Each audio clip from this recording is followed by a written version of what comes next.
자, 오늘 말씀의 제목은 율법책이 성경이 되기까지라는 제목으로 구속사 시리즈 12권의 다음 테마를 이어서 우리가 함께 상고해 보도록 하겠습니다. 자, 우리가 지금까지 살펴본 구속사 시리즈 12권의 내용이 바로 5대 제사에 관해 살펴봤고요. 또 제사장의 위임식과 취임식의 구속사적 의미를 살펴봤죠. 이 모든 제사와 위임식, 취임식의 공통점이 뭐냐? 모두가 성막과 번제단을 중심으로 이루어지는 행위들이었다는 거예요. 성막과 그 안에 있는 번제단이 아니면 이루어질 수 없는 신앙 행위들이죠. 이 이동식 성전이었던 성막은요, 이후에 솔로몬을 통해서 최초의 고정 성전, 솔로몬 성전으로 재탄생하게 되죠. 그리고 그때부터는 이제 한 곳에 고정적으로 이 솔로몬 성전에서 5대 제사가 이루어지게 되었습니다. 그런데 이 제사 제도의 문제점이 하나 생겨나게 되죠. 성전이 파괴되면 제사 드릴 수 없잖아요. 실제 이스라엘 민족의 죄악으로 인해서 주전 586년 성전이 완전히 파괴되어 버립니다. 당연히 번제단 장소도 파괴되었겠죠. 그리고 백성들은 바벨론의 포로로 끌려가게 돼요. 예배 제단도 파괴되고 예배 드릴 사람도 포로로 끌려가고, 이제 더 이상 번제단 제사를 통해 하나님께 나아갈 수 없는 상황이 되었다는 거예요. 성전도 파괴되고 언약궤도 사라지고 제사 드릴 사람들도 사라지고, 하나님께로 나아가는 길이 파괴된 거죠. 이러한 가운데 구속사를 이어가시는, 하나님과의 인간의 교제를 계속 이어가시는 하나님의 새로운 방법이 무엇이었습니까?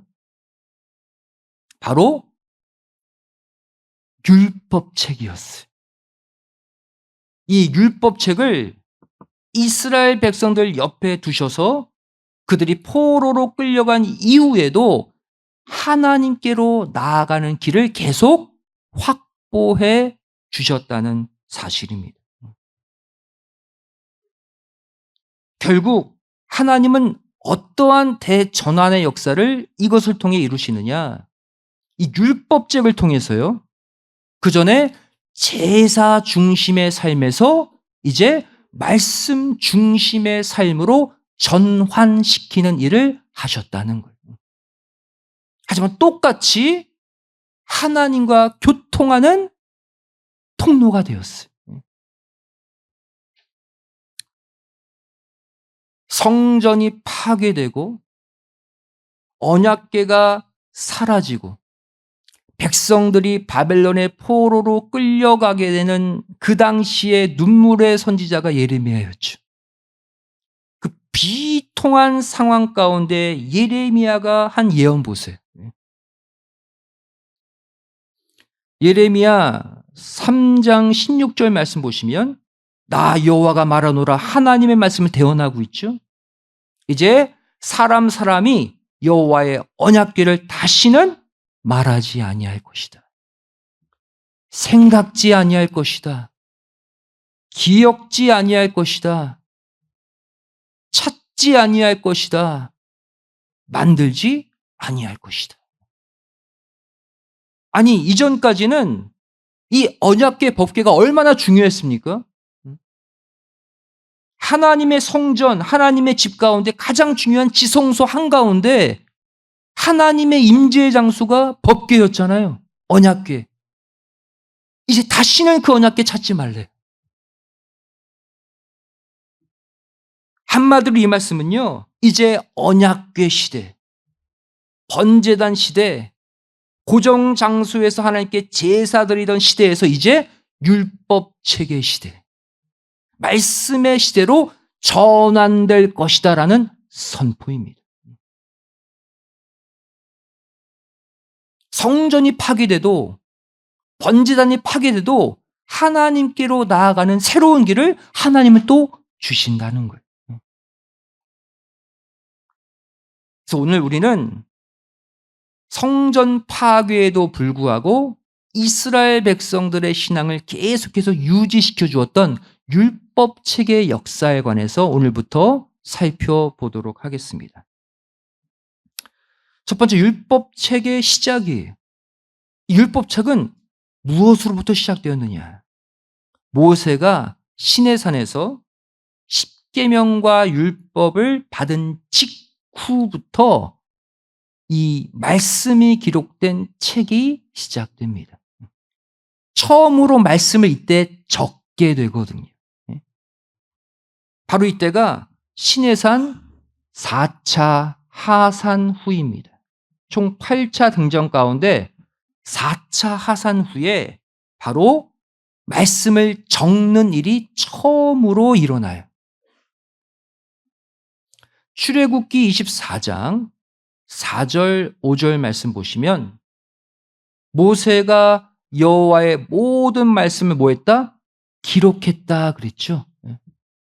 이전에 4차로 올라가서 십계명과 율법 받았거든요.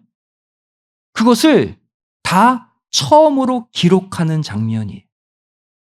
두루마리 뭔가 책 비슷한 게 있을 거 아니에요, 그죠? 거기다 적었어요. 그리고 번제와 화목제를 하나님께 드리게 됩니다. 피의 제사가 드려져요.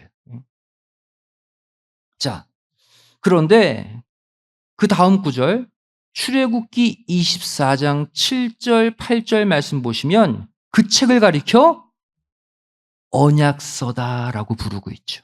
책이 나온 거예요. 말씀이 적힌 책이 등장합니다. 하나님의 언약의 말씀을 기록했다 해서 언약서. 모세가 시내산에 4차로 올라가서 받았던 모든 십계명과 세부율법을 다 적은 책을 이제 낭독합니다. 그리고 제사를 통해 얻어진 피를 백성들에게 뿌려요. 하나님의 언약 백성 만드는 귀한 예식을 갖게 됩니다.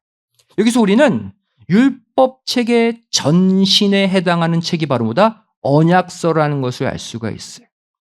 율법 책이 생기기 전에 먼저 언약서가 처음 등장합니다. 그런데 이 장면을 신약 성경 히브리서는 더 세밀하게 표현하고 있어요. 히브리서 9장 19절 말씀 보시면 같은 장면이에요. 모세가 율법대로 모든 계명을 온 백성에게 말한 후에 낭독했다 그랬죠. 아까는 송아지와 염소의 피와 및 물과 붉은 양털과 우슬초를 취하여, 아까는 백성들에게 피를 뿌렸다 그랬는데 여기 보시면 그 책과 백성에게 피를 뿌렸다. 백성들뿐 아니라 그 피의 제사의 피를 책에도 뿌렸어요. 이 책이 바로 뭐예요? 아까 말했던 언약서, 율법 책에 피가 함께 뿌려지게 됩니다. 자, 희생제사의 피를 백성들뿐 아니라 언약서에도 함께 뿌렸다? 무엇을 의미합니까? 번제단 제사를 통해 하나님께 나아가는 속죄의 길이 앞으로 어디에 담겨져서? 율법 책에 담겨져서 율법 책이 그 역할을 대신할 것을 상징적으로 보여주고 있는 장면이에요. 보통 희생제사의 피는 번제단에서 나오잖아요.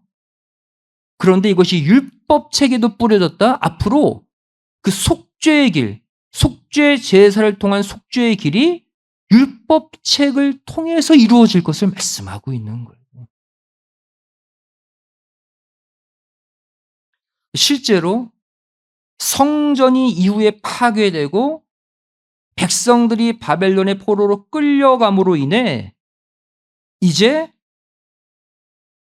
번제단 제사에서 율법책을 통한 속죄의 길로 대전환되는 역사가 실제 일어나게 됩니다. 율법책이 그 제사의 기능을 대신 담당하게 된 거예요. 자, 이렇게 우리가 율법책이 생겨나게 된 시작점을 살펴봤고요. 그 다음 율법책의 보충입니다. 이 율법책은 처음 쓰여져서 그 책이 계속 그대로 간 것이 아니라 계속 내용이 첨가됐어요. 계속해서. 모세가 시내산에서 받은 십계명, 그리고 세부 율법이 적힌 율법책은요, 여러 시대를 거치면서 계속적으로 추가되고 보강된 것을 볼 수가 있습니다. 이 율법책이 내용이 보충되는 장면 몇 가지를 예로 들어보겠습니다. 첫 번째 장면이 뭐냐면 슬로브앗의 딸들의 규례가 율법책에 추가되는 일이 있었어요. 자, 두 번에 걸쳐서 추가됩니다. 첫 번째 규례가 뭐냐면 딸밖에 없는 가정에는 딸에게 기업을 물려주라 라는 내용이 추가됩니다. 누구 때문에? 슬로브앗의 딸들이 한마디로 데모했거든. 우리는 딸밖에 없는데 보통 아들에게 기업을 물려주거든요.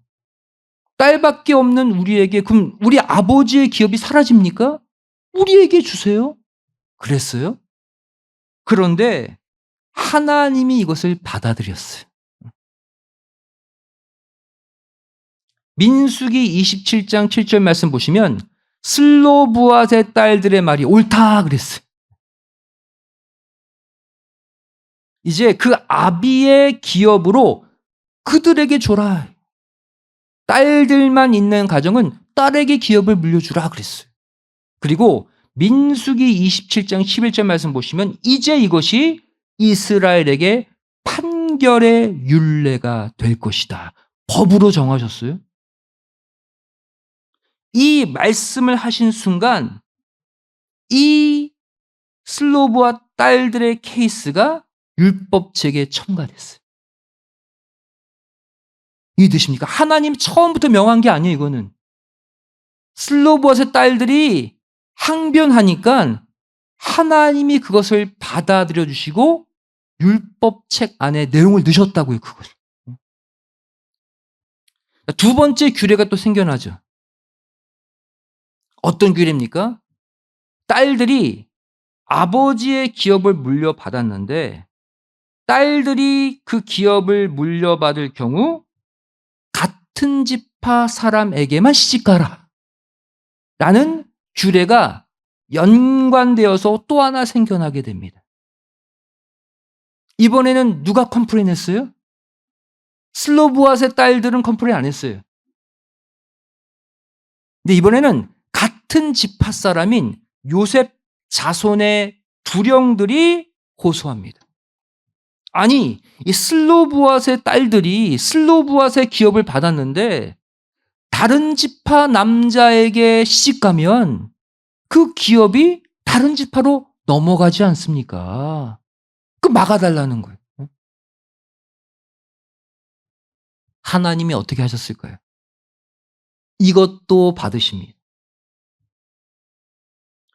민수기 36장 5절 말씀 보시면 하나님이 말씀하시죠. 요셉 자손 지파의 말이 옳도다 또 옳다고 그러셨어요. 그리고 민수기 36장 13절에 그래, 딸들이 아버지의 기업을 받을 경우 같은 지파 사람들에게 시집가서 그 기업이 딴 지파로 넘어가지 않게 하라. 이것을 명령과 규례로 또 만드십니다. 이 순간 이 내용도 율법책 안에 들어가게 돼요. 여러분, 하나님의 놀라운 사랑 보세요. 하나님의 말씀 가운데 이 명하신 게 아닌데 사람들이 막 건의하니까 그것을 말씀으로 집어넣어 주세요. 옳으면. 그럼 하나님의 놀라운 사랑이 슬로브와 딸들의 케이스에서 묻어나는 것이죠.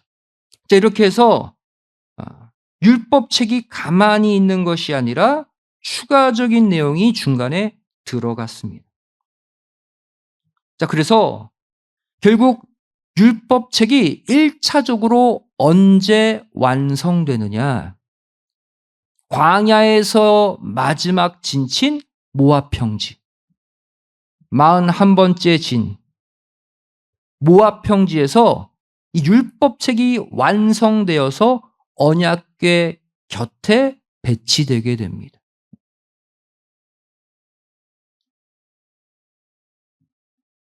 신명기 31장 9절 말씀 보시면 모세가 이 율법을 써서 그랬죠. 써서. 자, 이 신명기의 말씀이 뭐예요? 신의 광야에서 했던 율법을 재강론하고 있죠. 그리고 그동안 벌어진 일들을 말씀으로 추가해서 강론합니다. 그게 신명기의 내용인데 바로 신명기에서 선포된 율법까지 여기에 함께 씁니다. 어디에? 기존의 율법책에. 이 내용까지 신명기의 내용까지 추가해요. 그 다음에 어떻게 합니까? 신명기 31장 24절부터 26절의 말씀 보시면 모세가 이 율법의 말씀을 다 책에 써서 그랬어요. 신명기에서 추가로 말씀하신 것까지 다 썼다.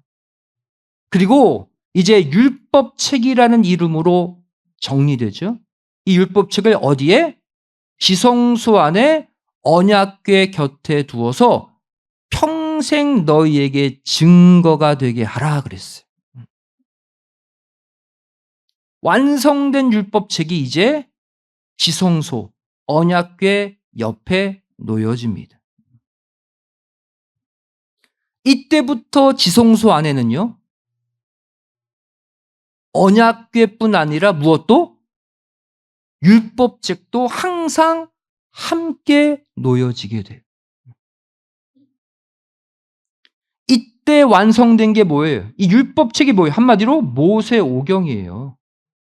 창세기, 출애굽기, 레위기, 민수기, 신명기. 그래서 이 모세오경, 여기서 완성된 율법책을 그래서 토라라고 부릅니다. 토라.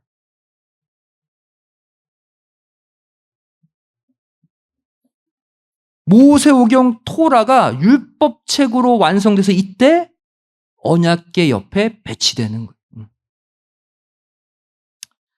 그림을 잠깐 참고적으로 보시면요, 이게 지성소 아니거든요. 딴 거 없어요. 법궤 옆에 무엇이? 율법책이 이렇게 두루마리 형태로 보관되고 있는 모습을 보여주고 있죠. 자, 그렇다면 이 율법책을 여기에 두면 누가 가지러 들어갑니까? 보고 싶어도 못 보죠. 들어가면 죽잖아요, 지성소에. 대제사장도 1년에 대속제일 한 번만 들어갈 수 있는데, 하루만. 그래서 하나님은요, 이게 오리지널 원본이라면 이 율법책의 카피본, 사본을 만들어서 레위 사람 제사장 앞에 따로 보관하게 하셨어요. 언제든지 보라고. 그 말씀이 신명기 17장 18절에 기록되어 있습니다. 그가 왕 위에 오르거든 레위 사람 제사장 앞에 보관한 이 율법서를 카피해서 가지고 있으라. 여기 보시면 지성소 안에 있는 율법서가 아니에요. 레위 사람 제사장 앞에 보관한 이 율법서. 이건 바로 뭐예요? 이게 카피본이에요. 이것을 왕이 누가 되든지 이 율법서를 또 카피해서 계속 읽으면서 통치하라는 거예요. 따로 율법서를 제사장들이 보관하게 하셨습니다. 카피본을. 자, 이렇게 1차적으로 율법책이 완성되었지만 이후에 율법책이 계속 보충됩니다. 세 번째로 여호수아 시대에 가서 율법책의 내용이 또 추가돼요. 그 장면 보겠습니다. 여호수아 24장 25절, 26절 말씀 보시면 그날에 여호수아가 세겜에서 백성으로 더불어 언약을 세우고 그들을 위하여 율례와 법도를 베풀었더라 그랬어요. 그죠? 이것은 여호수아 시대 때 따로 나온 율법과 법도예요. 새로운 계명이죠. 26절에 여호수아가 이 모든 말씀을 어디에? 율법책에 추가로 기록했다. 율법책의 기존 내용 외에 여호수아 때 받은 율례와 법도를 또 집어넣었어요. 이때 생겨난 성경이 뭘까요? 여호수아서. 또 말씀이잖아요. 여호수아서가 한마디로 율법책에 보강되는 거예요. 그러니까 율법책의 내용이 가만히 보니까 바로 뭐예요? 구약 성경이에요. 시대를 지날수록 율법책에 구약 성경의 내용이 하나씩 계속 추가되고 있는 것을 볼 수가 있습니다. 그 다음에 이번에는 사무엘 시대로 가서 나라의 제도를 율법책에 또 기록하게 됩니다. 왜? 이제 왕이 탄생하거든요. 인간 왕이. 사무엘상 10장 25절 말씀 보시면 사무엘이 나라의 제도, 이거는 인간 왕이 어떻게 통치할 것인가에 대한 왕의 제도예요. 이것을 백성에게 말하고 어디에 기록하게 했다? 책에 기록했다. 율법책이죠. 그리고 여호와 앞에 두었다 그랬어요. 이 여호와 앞 어디예요? 아까 얘기했던 지성소, 법궤 옆을 말합니다. 동일한 위치에 오리지널 율법책을 꺼내와서 인간 왕 제도를 추가한 다음에 다시 본래 자리에 넣었다는 거예요. 이후에 이 율법책을 기준으로 선한 왕과 악한 왕을 하나님이 구별해 나가십니다. 율법책이 선과 악을 가리는 기준이 되었어요. 결국 하나님은요, 인간 왕들이 통치하던 왕정 시대 때 수많은 선지자들을 보내셔서 율법책의 내용을 더 풍성하게 만들어 가십니다. 아까 얘기했죠? 율법책은 시대마다 계속 추가된다고. 결국 그것이 구약 성경 한 권 한 권이 들어가는 역사예요. 바로 이 왕정 시대 때 추가된 율법서의 내용이 뭡니까? 구약 성경 열왕기상하, 역대상하, 수많은 선지서들, 그것이 이때 만들어지게 돼요. 최초의 율법책 모세오경, 그죠? 토라로 시작해서 여기에 구약 성경들이 계속 율법책 안으로 보강되어 들어오고 있다는 거예요. 마지막으로 요시야 왕과 율법책의 역사를 오늘 마지막으로 살펴보도록 하겠습니다. 요시야 왕. 여러분, 요시야 왕은요, 남유다의 대표적인 선왕이에요. 바로 요시야. 이 요시야 이후의 나라가 추락하죠. 그 아들들 때문에. 이 요시야가 전무후무한 종교개혁으로 하나님께 인정을 받는 장면이 나오는데, 요시야의 종교개혁은 크게 둘로 나눌 수가 있습니다. 요시야의 1차 종교개혁, 바로 요시야 왕 제12년, 요시야 나이 20세 때 이룬 개혁이에요. 그 내용 보도록 하겠습니다. 역대하 34장 3절 말씀 보시면 요시야 왕 12년에 그랬죠? 왕 된 지 12년째에 그 산당과 아세라 목상들, 아로 새긴 우상들, 모든 우상들을 다 제거합니다. 대대적인 종교 개혁을 단행해요. 그런데 얼마나 철저하게 이 일을 했는지 역대하 34장 6절 7절 말씀 보시면 보세요. 므낫세와 에브라임과 시므온과 납달리까지 가서 우상들을 제거했어요.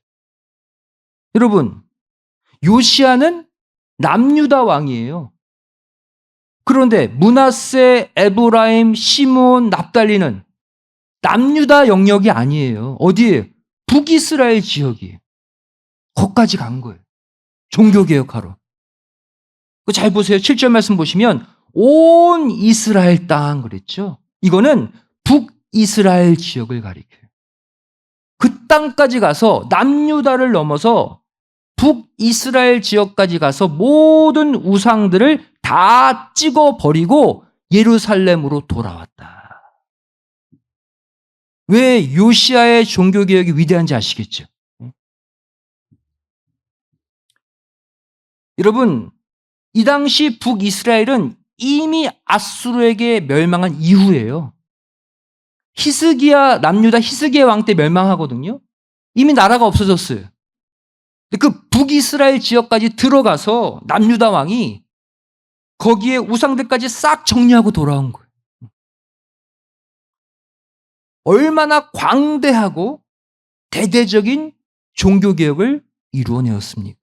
이게 요시야 왕이에요. 그럼 이에 대한 하나님의 반응이 어떠했을까요? 희한하게도 하나님이 이 거대한 종교개혁에 무반응하셨어요. 아무런 말씀 안 하시고 반응도 안 하시고 칭찬도 안 하셨어요.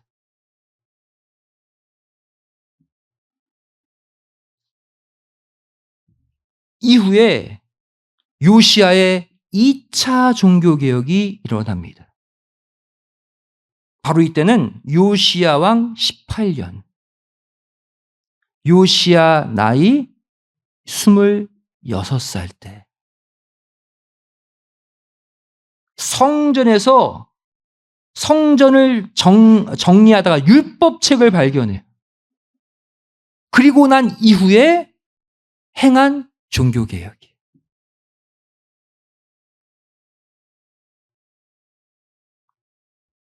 그 장면 보도록 하겠습니다. 역대하 34장 14절 말씀 보시면 제사장 힐기야가 모세에 전한 여호와의 율법책을 발견했다 그랬죠? 그리고 왕에게 갖다 주고 읽었어요. 역대하 34장 19절 말씀 보시면 왕의 반응이 뭐예요? 율법책의 말씀을 듣자 자기 옷을 다 찢어버렸어요.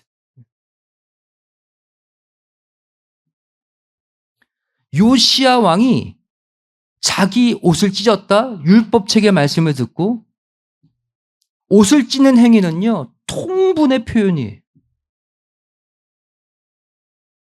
이전에 요시야가 종교개혁 했죠. 남유다뿐 아니라 북이스라엘까지 가서 우상들 다 척결하고 왔어요. 그런데 왜 율법책의 말씀을 이후에 듣고 왜 자기 옷을 찢었을까요? 이전에 요시야가 했던 종교개혁이 온전하지 못했다는 증거예요. 겉으로 볼 때는 정말 대단하죠. 율법책의 말씀을 듣고 자기 이전의 종교개혁이 좋은 종교개혁이었다면 왜 옷을 찢습니까? 그냥 찬송 불렀겠죠. 율법책의 말씀을 듣다 보니까 자기의 종교개혁의 허점을 본 거예요.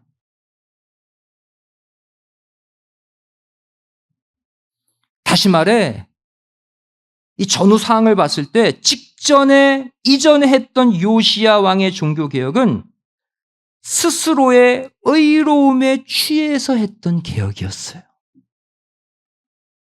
야, 나처럼 남유다뿐 아니라 북이스라엘까지 대대적으로 종교개혁, 우상을 제거한 왕은 나밖에 없지? 그러한 생각이 있었다는 거예요. 따라서 요시야는 이후 율법책의 말씀을 듣고 나서야 비로소 자기 속부터 회개하는 진정한 종교개혁에 또 들어간 거예요. 다른 우상들보다 더 더러운 죄와 욕심과 교만으로 가득 찼던 자기 마음의 종교개혁을 율법책의 말씀을 듣고 나서 비로소 한 거예요. 이게 요시야 왕의 2차 종교개혁. 자, 이 율법책을 듣고 나서 요시야가 또 종교개혁을 합니다. 그런데 이때는 하나님의 반응이 나와요. 이때 비로소 하나님이 요시야 왕에게 이때 반응합니다. 자, 이후에 하나님의 평가 볼게요. 율법책을 말씀을 듣고 한 종교개혁 이후의 반응이에요. 열왕기하 23장 24절 말씀 보시면 요시야가 또 그랬죠. 이전에 우상들을 제거했어야 한번, 그죠? 그런데 또 했다는 거예요. 유다 땅과 예루살렘에 보이는 신접한 자와 박수와 드라빔과 우상과 모든 가증한 것들을 다 제거했다. 그런데 목적이 뭐예요? 여기 보시면 대제사장 hil기야가 여호와의 전에서 발견한 책에 기록된 율법의 말씀을 이루기 위해 한 행위였다.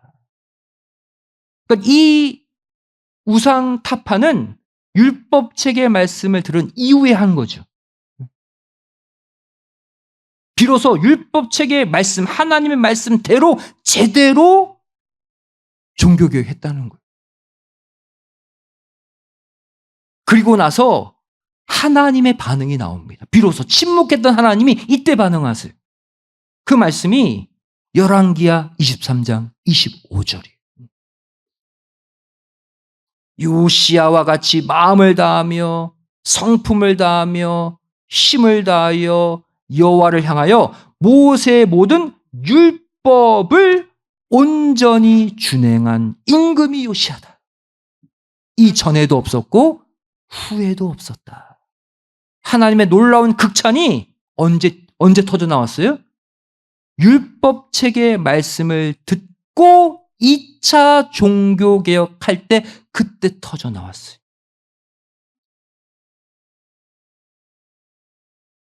결국 모세가 쓴 율법책을 근거로 종교개혁을 했을 때 하나님이 인정하셨다.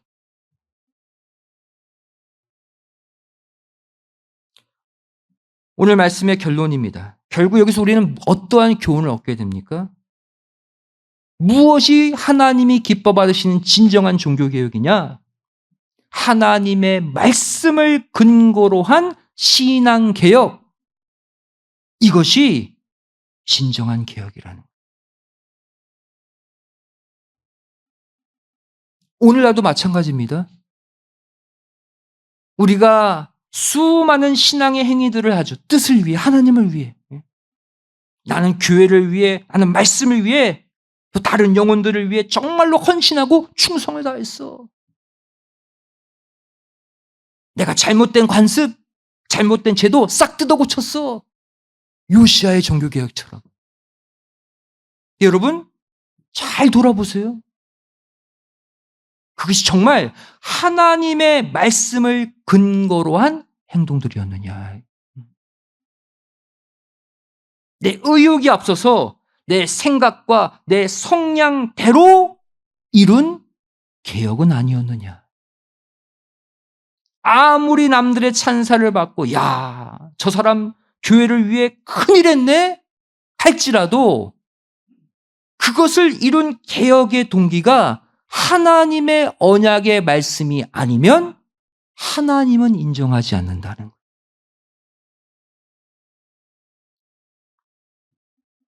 우리가 과거에 한 번 이상 이런 고백했을 거예요. 제가 철저히 이 말씀대로 살겠습니다. 그렇게 다짐했던 믿음의 첫 결심 다시 회복하셔서 앞으로의 우리의 삶에 요시야와 같은 2차 종교 개혁이 반드시 일어나시기를 주님의 이름으로 간절히 축원드리겠습니다. 기도하시겠습니다.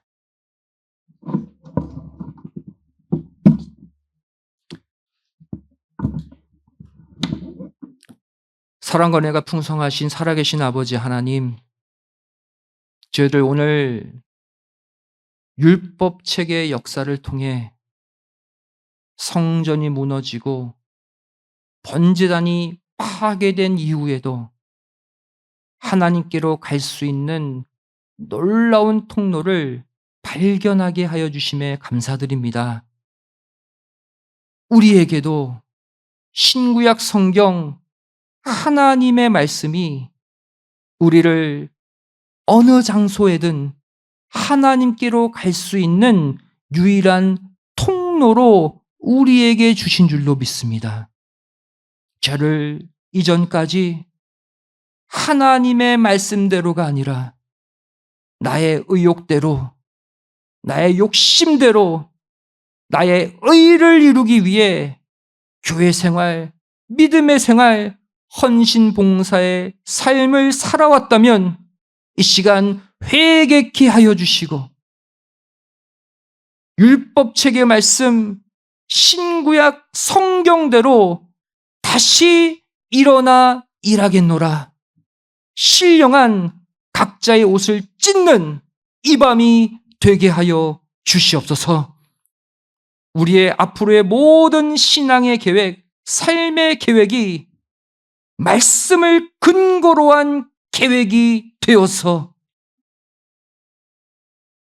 이전에도 이후에도 없었던 하나님이 인정하시는 진정한 신앙개혁을 이루는 우리의 삶이 되게 하여 주시옵소서. 간절히 소망하오며 예수님의 이름으로 기도드리옵나이다. 아멘. 하나님께 말씀드렸습니다.